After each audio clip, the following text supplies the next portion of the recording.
En ce qui concerne Tahiti Tourisme, on se réfère aux critères du Conseil mondial du tourisme durable, qui est le référentiel en fait, reconnu à l'international par l'Organisation des Nations Unies, dont le principe de base est de construire un tourisme où l'on maximise les avantages du développement touristique et où on minimise les impacts défavorables possibles sur l'environnement, sur le patrimoine culturel, sur la population, au travers d'un plan de gestion concret de la durabilité.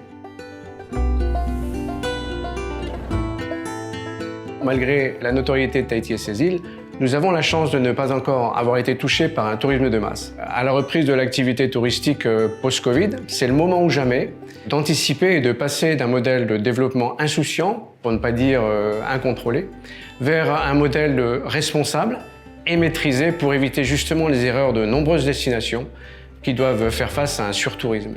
Or, les deux principaux atouts qui nous différencient des autres destinations balnéaires sont d'abord notre population, son authenticité, son sens de l'accueil et sa culture extrêmement riche. Le deuxième atout est notre environnement, bien entendu, et notre nature. Et il va de soi que si nous n'en prenons pas soin, il est clair que nous finirons par l'affecter. L'ambition, c'est d'être une destination responsable qui privilégie la qualité à la quantité.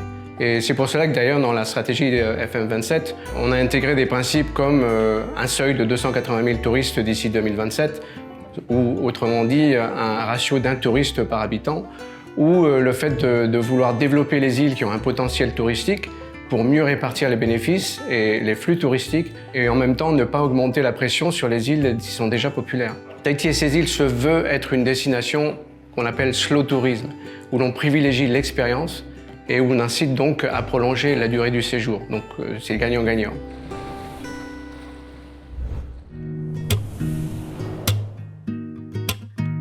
Le gouvernement de la Polynésie française ambitionne de faire inscrire également l'archipel des îles Marquises au patrimoine mondial de l'UNESCO.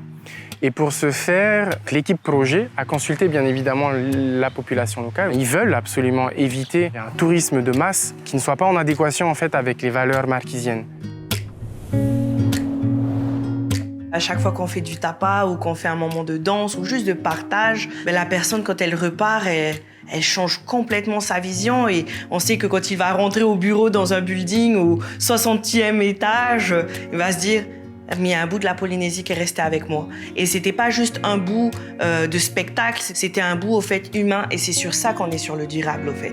C'est quand on met en avant à la fois l'environnement et l'humain et au fait la culture elle s'englobe parce qu'elle est organique donc elle va avec. C'est ça qui importe aujourd'hui, c'est de valoriser le Polynésien tel qu'il est aujourd'hui, héritier en fait finalement de son histoire. À partir du moment où nous, Polynésiens, on va vivre notre culture, pas seulement de manière ponctuelle, mais tous les jours, on va pouvoir resplendir dans le monde et faire en sorte que le monde ait envie de ce slow tourism, de ce moment à passer tranquillement ensemble. C'est le moment assis à côté d'un ami, c'est le moment assis justement pas à côté d'un guide, mais que ce guide touristique devienne un ami. Et c'est là qu'on va réussir. Et on va réussir à être justement tolérant et accueillant à partir du moment aussi où on va être épanoui dans notre propre culture.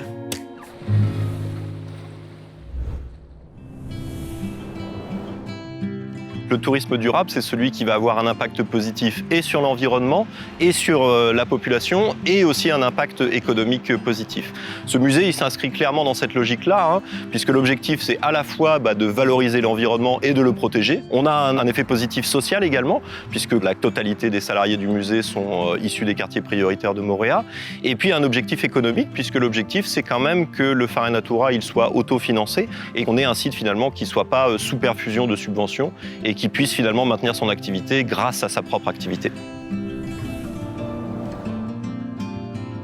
Un musée, c'est un plateau pédagogique. Ça sert à ce que les visiteurs apprennent des choses.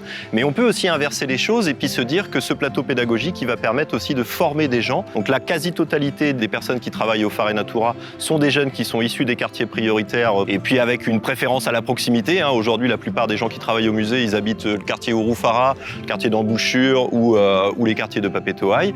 Et puis de constituer une équipe de jeunes qu'on va former nous-mêmes et qu'on va finalement essayer d'amener jusqu'à un niveau de compétence compétences qui vont faire en sorte qu'ils vont pouvoir se faire recruter par les autres prestataires touristiques de Moorea. Quand j'ai vu le Farinatura monter chez nous, c'était quand même une fierté pour nous. On était contents parce qu'on savait que ça allait créer de l'emploi pour nous seulement. Le bon amène le bon, et si on a plus de gens qui ont du travail, et au final, on aura aussi plus de visiteurs. C'est un cercle vertueux, c'est l'objectif.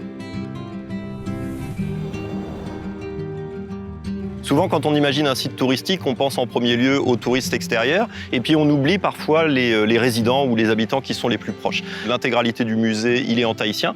Et puis pour finir, donc on a imaginé une tarification qui permet à tout le monde de pouvoir venir visiter le musée aisément. Et puis on a un tarif résident avec une gratuité pour les enfants jusqu'à 11 ans et un tarif très peu cher de 400 francs jusqu'à 18 ans.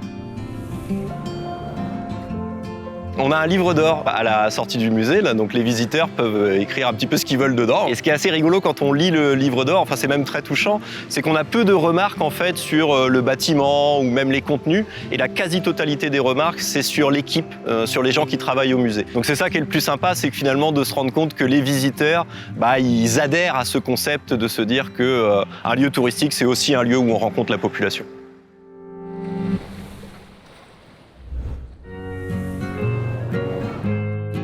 Pour moi, c'est vraiment d'avoir une connexion avec les touristes et vraiment la vie locale ou les locaux. L'expérience que j'offre à travers mon tour, c'est vraiment de s'arrêter avec les pêcheurs, les petits stands de fruits avec les mamans. Tu vois, avec ça, on injecte des sous directement dans l'économie locale de tous les jours.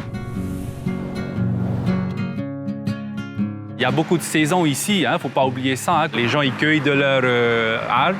Ils mettent une petite table bord de route et là, ils vendent leurs fruits directement. Ce n'est pas un grand camion qui vient livrer les fruits pour tout le monde où c'est accessible toute l'année. C'est ce qu'on veut et c'est ce que les touristes ils cherchent parce que ça, pour moi, c'est vraiment l'agriculture durable, la pêche durable. Quand on s'arrête, ils veulent poser des questions. C'est quoi le type de pêche, comment ils ont eu et tout ça. Et ça crée un lien. Et quand ils ont fini, ils ont une connexion avec la destination et les gens. C'est ça qui fait la destination, c'est les gens que tu rencontres à chaque endroit sur chaque île. Là, tu as vraiment une expérience locale. Comparé à un tourisme de masse ou un tour de masse, c'est vraiment taillé sur mesure et tu ne peux pas, freestyle, comme on dit. Tandis que les petits tours, tu peux faire un peu plus de choses ou tu peux modifier le tour vis-à-vis de ce que tu trouves et qui tu rencontres sur le chemin. Et c'est ça qui est vraiment top. Et c'est un peu style Tahiti OP, freestyle.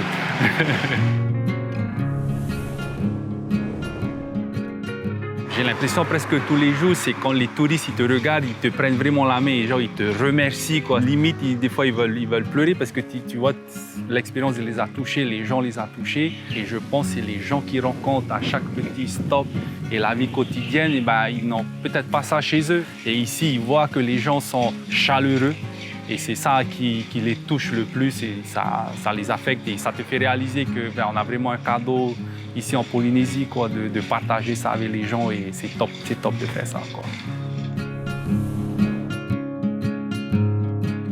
Tahiti et ses îles doit rester une destination boutique, exclusive, avec un accueil exceptionnel, un séjour axé sur des expériences, la culture et les rencontres avec la population locale.